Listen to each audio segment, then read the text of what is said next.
अस्सलाम वालेकुम दोस्तों, मैं हूं आपका होस्ट मोहम्मद रामेश और आप देख रहे हैं हमारा यूट्यूब चैनल। जो दोस्त हमारे चैनल पर नए आए हैं उनसे गुजारिश है कि हमारे चैनल को सब्सक्राइब करें, वीडियो अच्छी लगे तो लाइक करें। सिट्टाबाजों और मुनाफाखोरों को बड़ा धचका, पंजाब में गंदम मार्केट क्रैश कर गई। सिट्टाबाजों और मुनाफाखोरों को बड़ा धचका, पंजाब में गंदम क्रैश कर गई। वज़ीर आला ने गंदम आटा बहरान का मुस्तक़बिल हल तलाश करने के लिए काबिल एतमाद सेक्रेटरी और DG की तैनाती कर दी। 24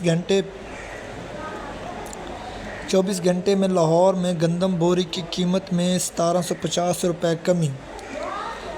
पंजाब में 10 किलो आटे का थैला 950 और 20 किलो थैला 1810 रुपये में फ़रोख्त हो रहा है। पंजाब फ्लोरोज़ मिल्स एसोसिएशन के दफ़ा की DG फूड अमजद हफीज़ से मुलाकात, सुनिए ये रिपोर्ट।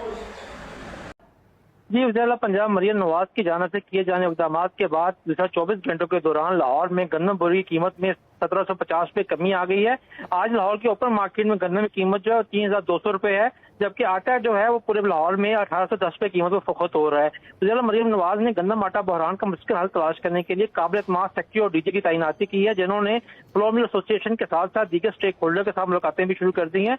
आज जो है secretary DG food Amjad Hafeez ने फ्लोर मिल एसोसिएशन के साथ मुलाकात की, जिसमें उन्होंने कहा है कि पंजाब भर में सरकारी निर्खों पर आटे की वाफर सप्लाई यकीनी बनाई जाए। इस मौके के ऊपर फ्लोर मिल एसोसिएशन के वफद ने गंदम दस्तियाबी और कीमतों के हवाले से तजावीज़ पेश की हैं। पिछले 24 घंटे के दौरान सेक्रेटरी प्राइस कंट्रोल किरण खुर्शीद और DG फूड अमजद हफीज़ की निगरानी में 14 लाख थैले आटा जो है पंजाब भर में सप्लाई किया जा चुका है और तमाम बड़े शहरों में जो है वो आटा बहरान में दस्तियाब है। जी, बहुत शुक्रिया रिजवान आसिफ।